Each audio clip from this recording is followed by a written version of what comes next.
here we have this guanciale. So guanciale in Tuscany is always full of pepper. Here it's about anything like prosciutto, ham, salame. If something is Tuscany, from Tuscany, there's pepper like this around and spicy.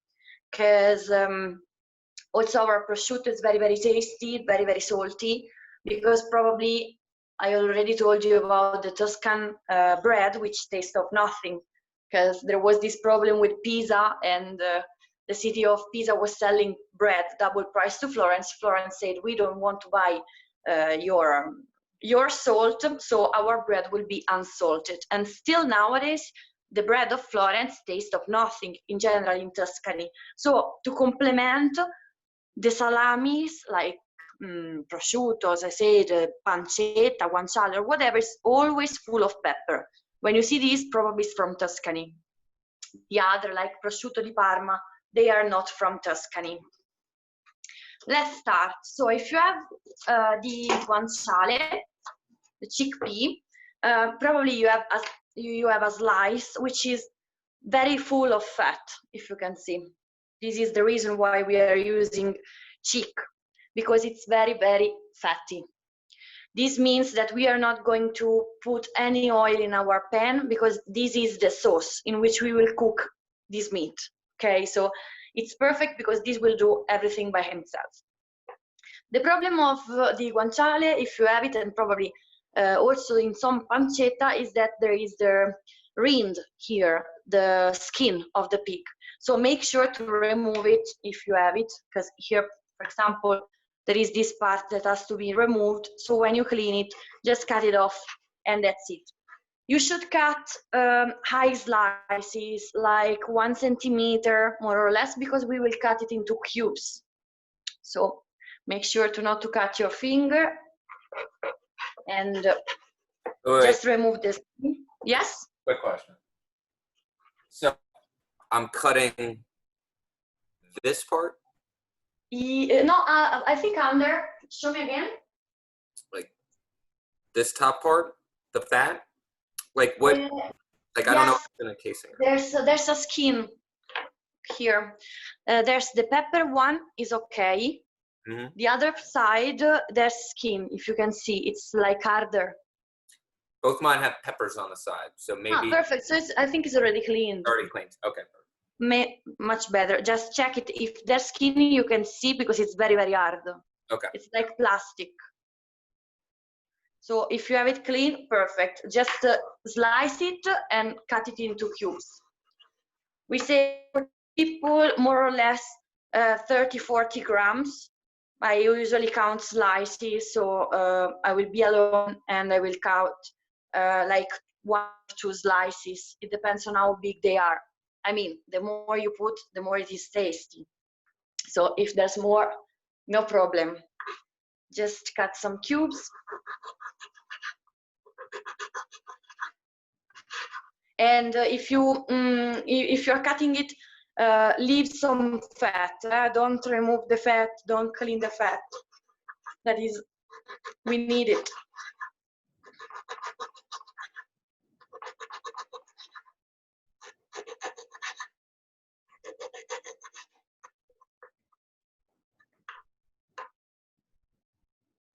It's much better if you put more, okay? If you are in doubt, should I put it or not, put it, because the fat will completely disappear. We will use it as sauce, but then what remains is the pink side, the pink part.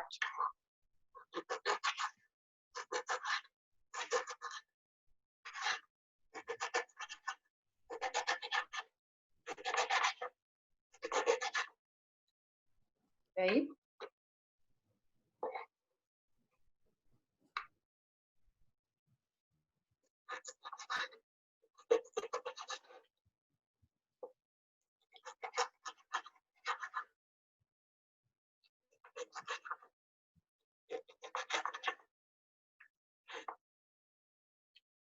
Perfect.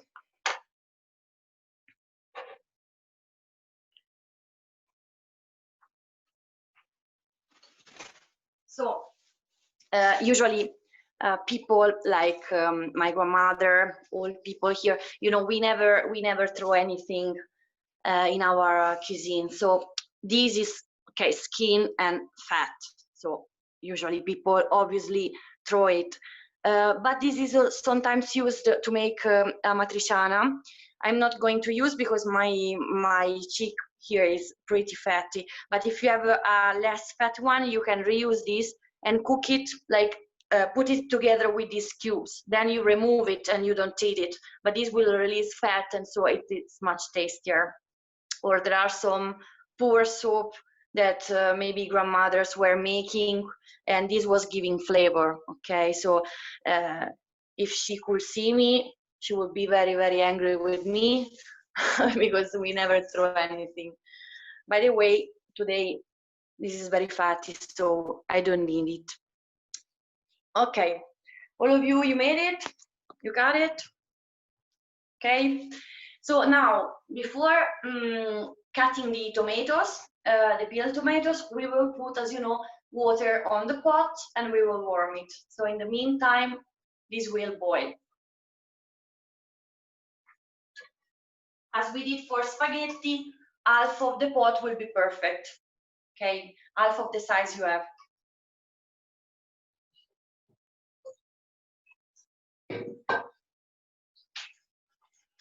Warm it.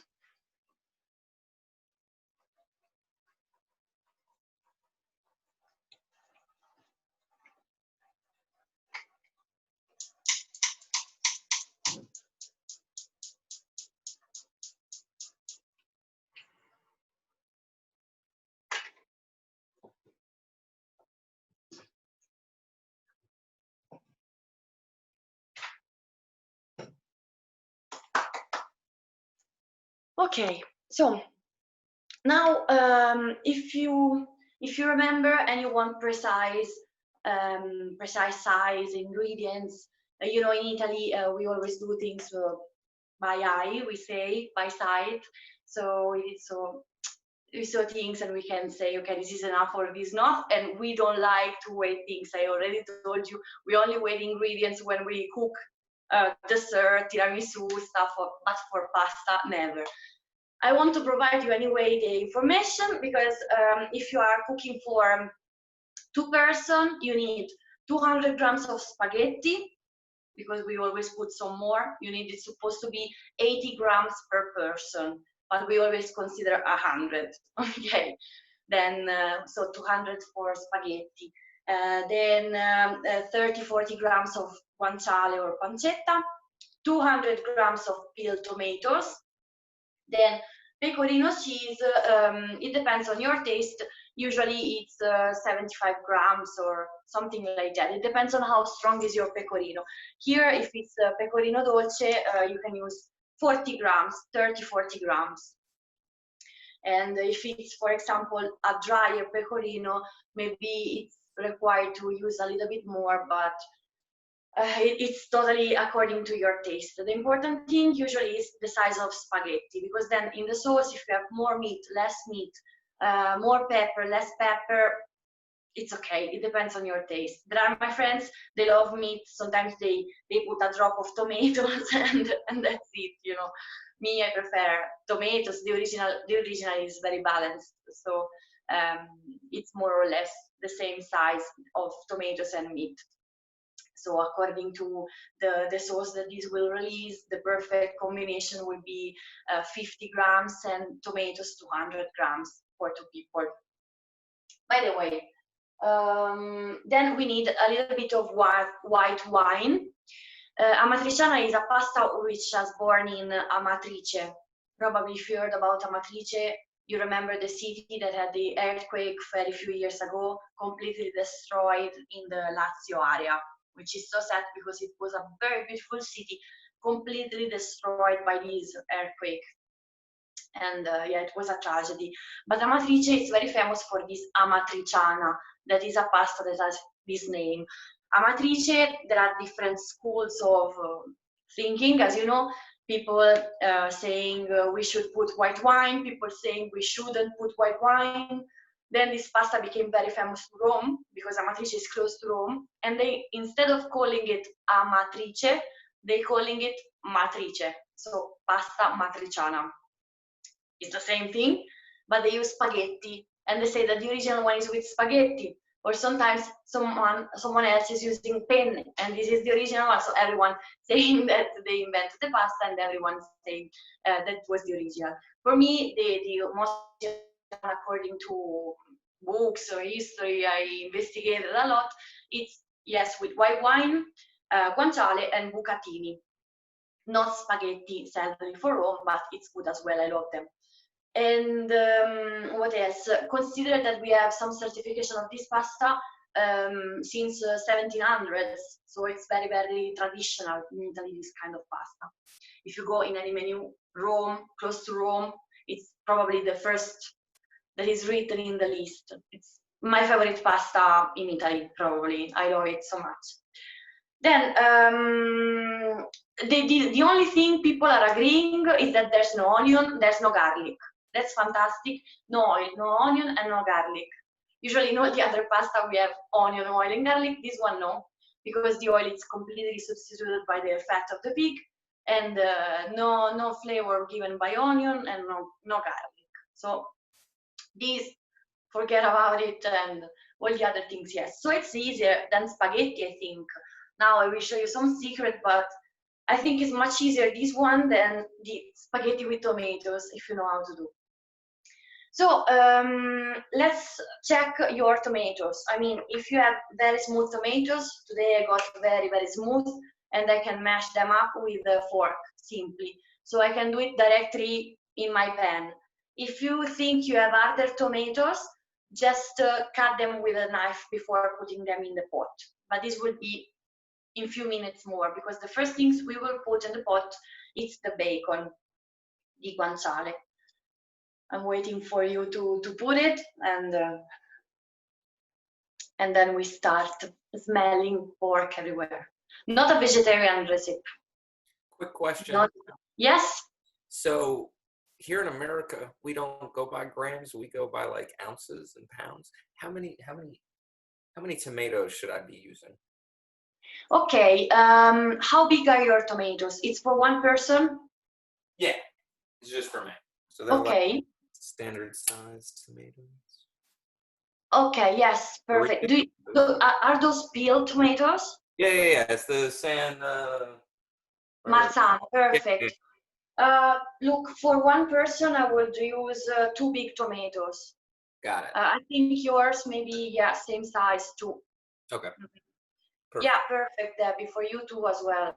If you have, look, mine, it's this. This is 400 grams, so I will use half of this.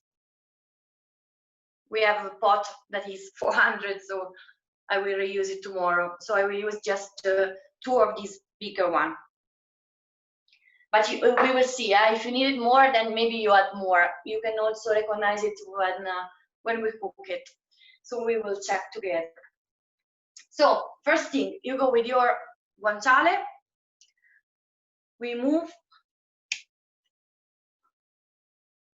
here. Let me fix your position.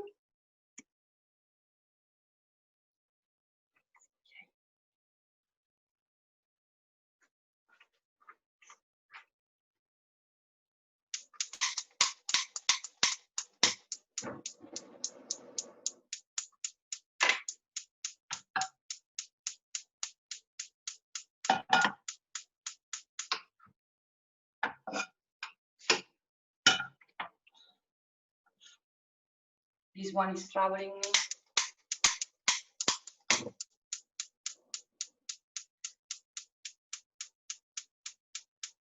Okay.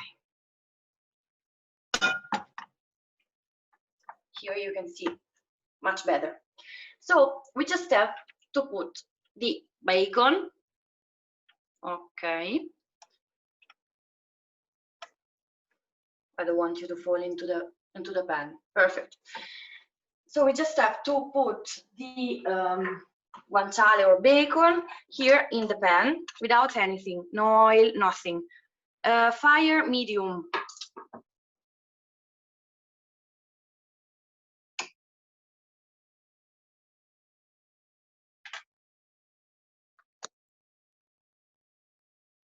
Take your time, and then we will leave it like that.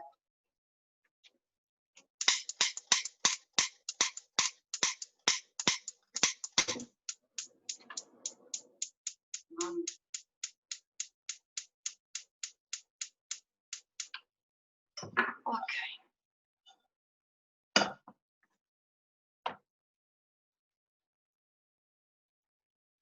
Let's see. Now you will see this will start melting.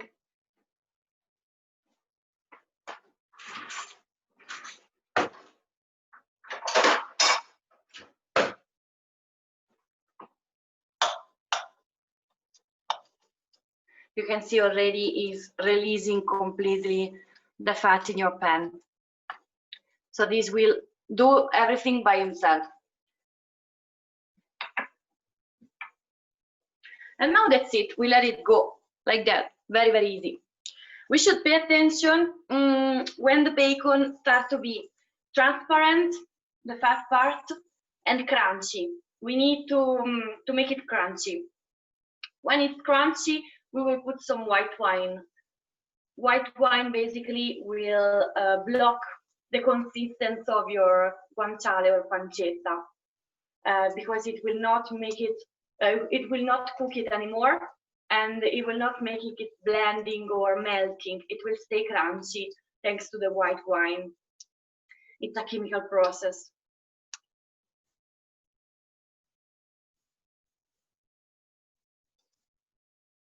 Are you okay, right? I can see you very busy.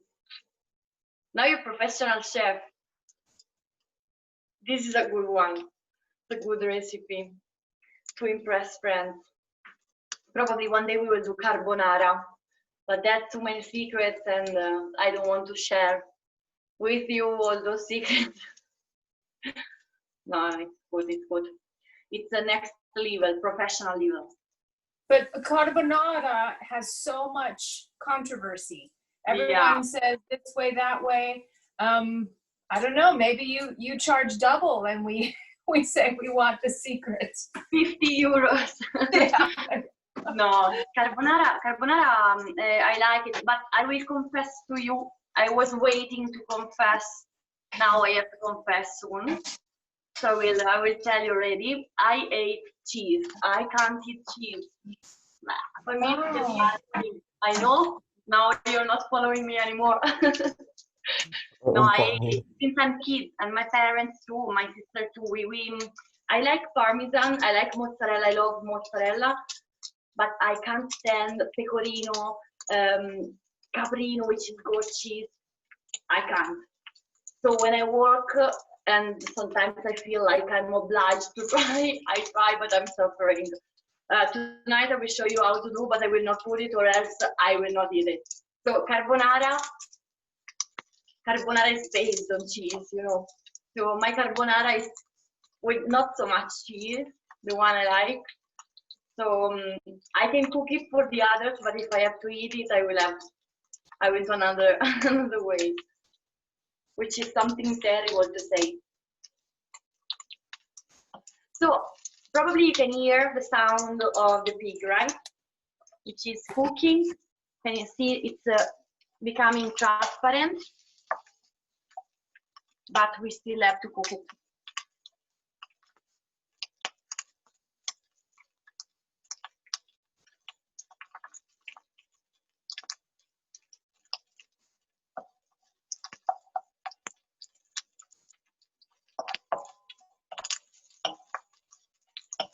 Mine has to have some, it's here, for example, it's a little bit crunchy, if you can see. So when it's like that, we are almost ready to throw some wine, but still we have time.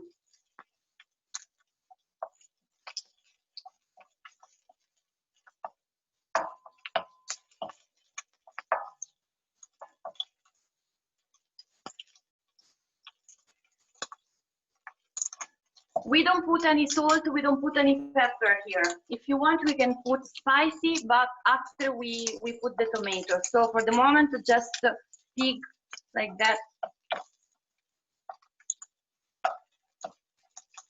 If yours is already very, very crunchy, if yours you think it's done, you just have to throw a little bit of wine on the top. Now I will show you. I'm just waiting the last two pieces.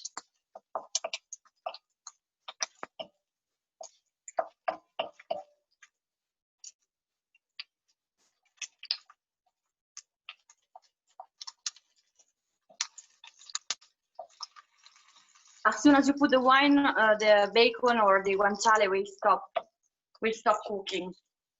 So you have to make sure that it's done. Mine is done. So I will take some white wine. You will see.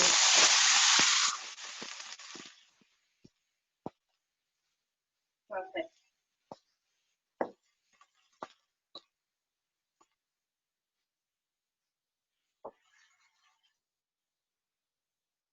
Okay. That's it.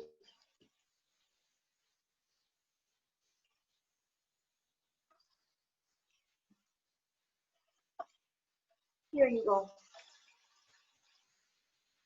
When you put the wine in, do you adjust the temperature or are you leaving it at medium? Sorry? When you put the wine in, are you adjusting the temperature or do you just leave it at medium?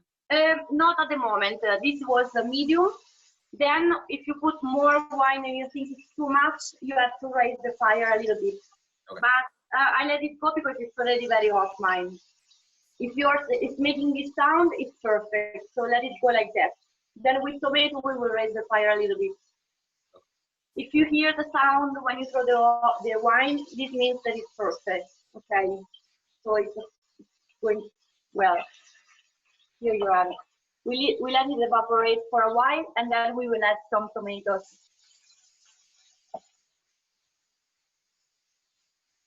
Basically, this will save your cheek pig or pancetta from burning, getting burned.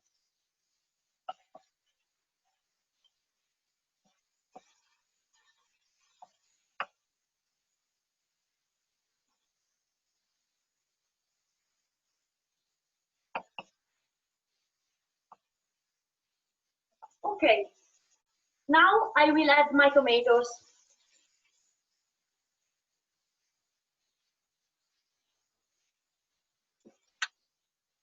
I'm doing it directly on the pan. I will put 2. This is more or less 200 grams. Some sauce.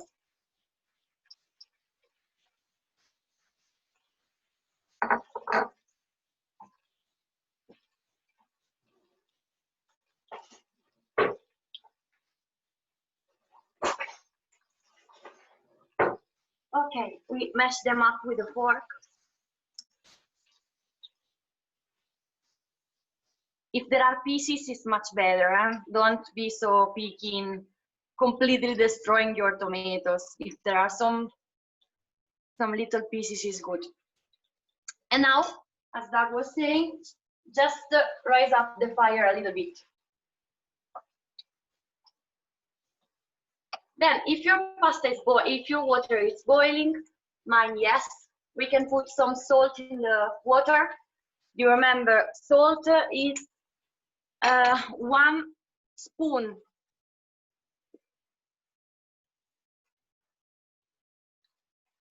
Put it.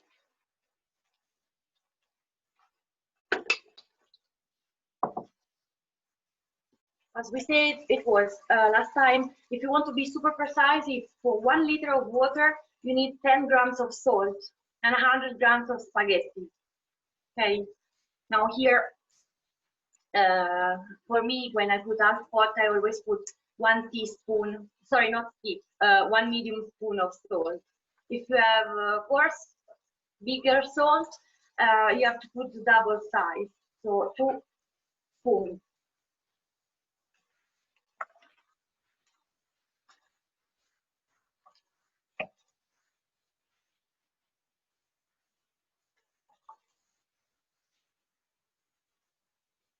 I'm also ready to put bucatini in the water.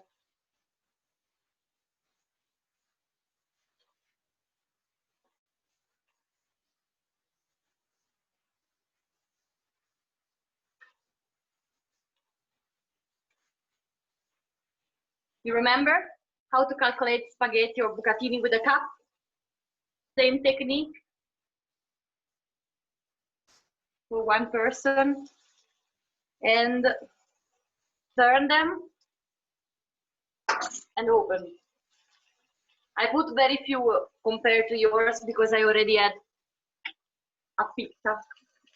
So I already had dinner, but I will leave them.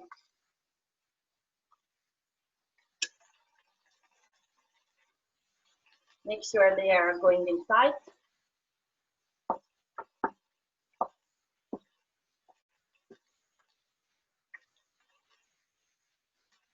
Low the fire of the Amatriciana sauce now. If it's getting too dried, low it, because now it has already all the flavor we need. Just let it go very slowly.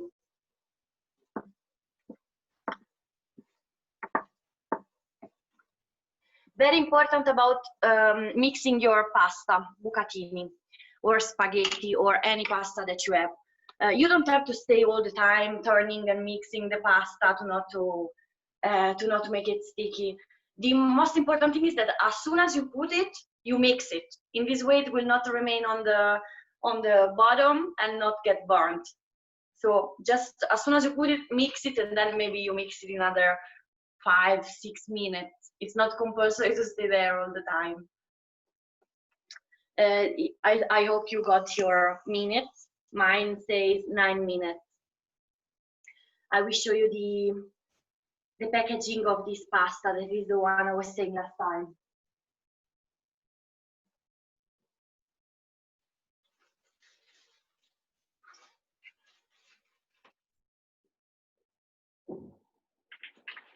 Advertisement. Those two are my favorite brands of pasta. Probably you can find it also abroad. The Cecco, it's my bucatini of tonight, and Rummo was my spaghetti of last time, but same. I always buy the Cecco, or I think are the tastier one. That's also Garofano that I love, but I can't find it abroad. I think the Cecco is pretty popular. Maybe it's the easiest one. So mine says 9 minutes. As I told you last time, I don't trust them. I always have to check. But in 7 minutes, I will check if it's made or not. Check your sauce. Here, mine is perfect. I think I will now add some spicy if you want. If not, simply don't do it. But it's in the typical recipe, there's spicy pepper.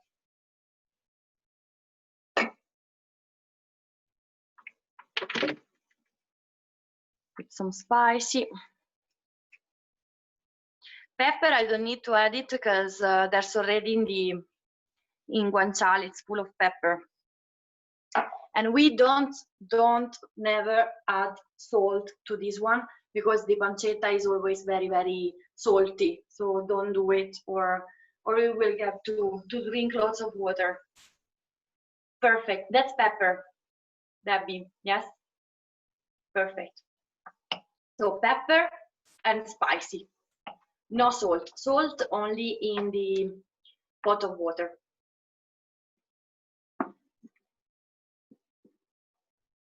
Bucatino, we can't throw it in the wall like last time. I know that you want to do it, but this will not get stuck. So the way to know if bucatino is ready or not is the same method of penne or tagliatelle, that you give a bite, you bite it, and then if inside it's white, you still have to cook it. So I will show you.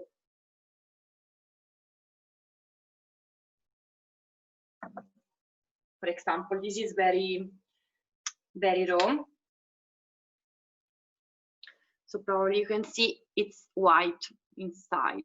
let's see, maybe not screen, but there's a little white pot inside, and it's sticky, you can see. So no.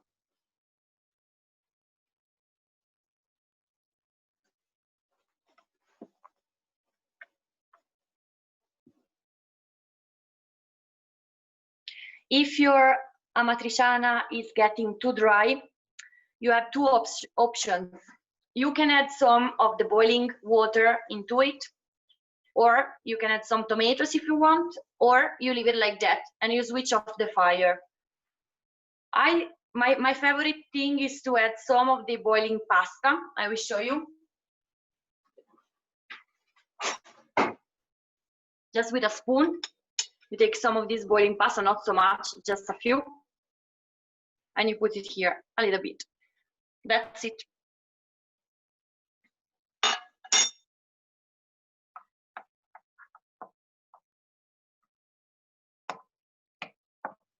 Here.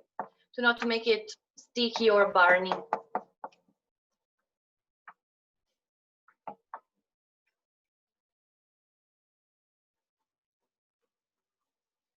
When we said last time, you asked me, Debbie, when you use cheese in your pasta, and we will do with pecorino, boiling pasta water, it's perfect because it will help the melting process of the cheese, and the result is that you create a cream of cheese. So it's for carbonara, matriciana, usually it's recommended to do it. So if now it's very watering your sauce, let it go. We will add it after. If it's drying like mine, if you add it, it's fine. You know, it's always more, it's always Parmesan on everything in America. Yeah. Italian food. Parmesan everywhere. Yeah. It's good. Because we also have Parmigiana, which is eggplant. Oh, true. La Parmigiana, it's only layer of eggplant, tomato, mozzarella, eggplant, tomato, and it's baked. Very good. So heavy, very tasty. Also because you fry the eggplants before laying them, so it's super heavy, but delicious. Yeah. There are people in Naples eating it so much. Now people started going a little bit on the sea, and they were recording people in the beach here, sunbathing, and there were this family of Naples people today, so they were eating Parmigiana and fried zucchini flowers under the sun. I would die. Yeah. They are trained. Wow. For them, it's not so heavy. They eat a lot. Yeah. Wow. Okay, so if you can see, mine is drying. So we have the very low fire, very low fire, and I add 1 spoon of water.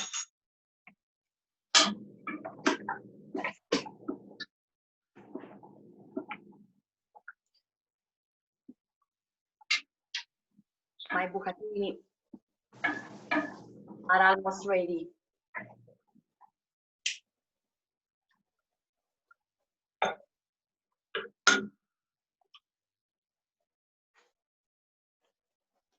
I think mine in 1 minute or 2 more are done. Make sure not to boil them so much, because I think for Italians there's nothing worse than too much boiled pasta. So much better if it's raw than too much boiled. If it's too sticky, not good.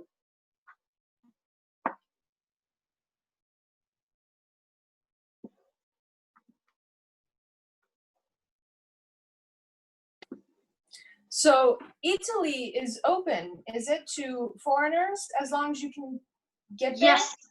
All of Italy, you can come to meet me now. Great. Wow. Yeah, it's open and it's recovering.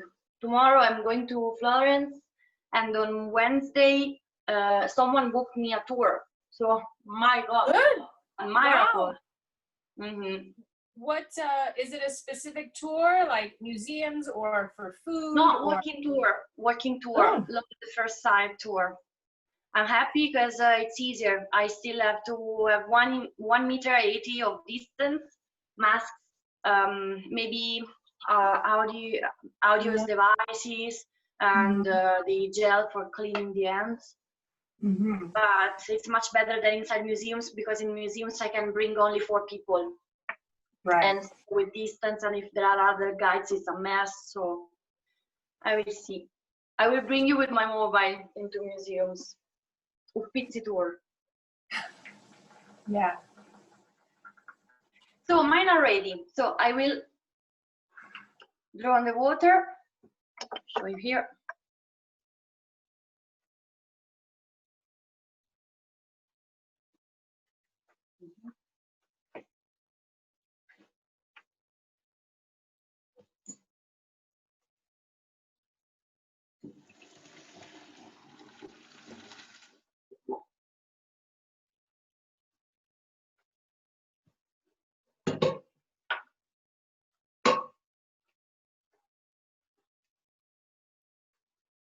Here I have them. I simply add them into the pot with the sauce.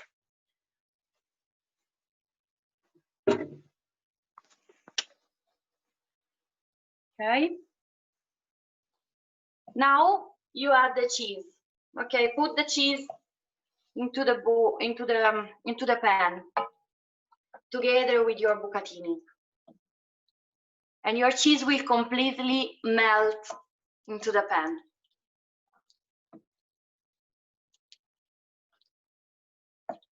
It looks so good.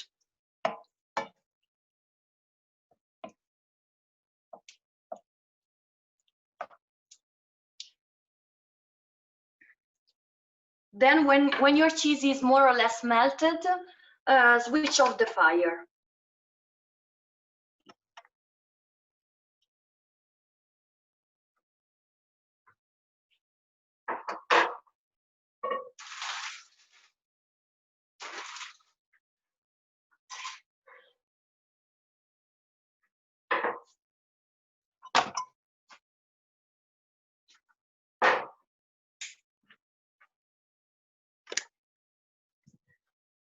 Okay, and now I will show you how to put bucatini or spaghetti into a dish.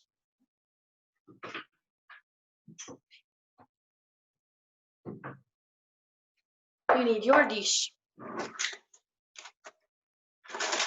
a fork,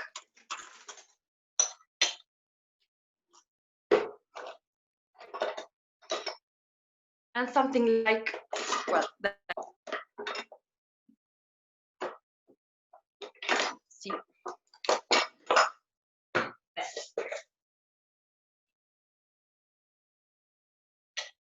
So you only have to turn with the fork.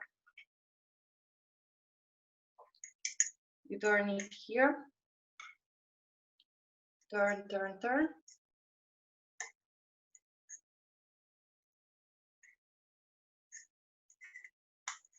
Okay, you have to create a kind of nest.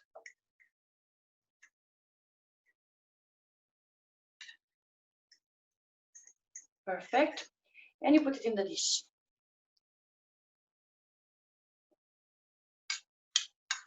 Okay. Then you put the sauce.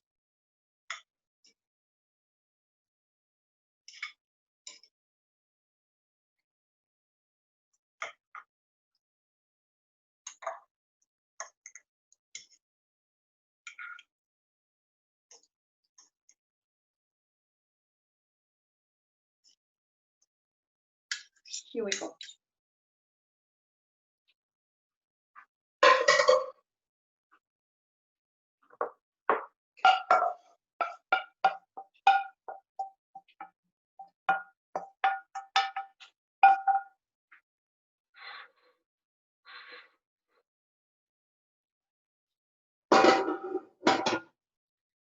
Perfect.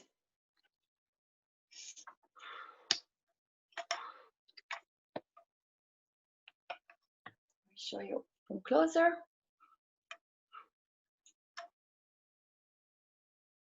Okay.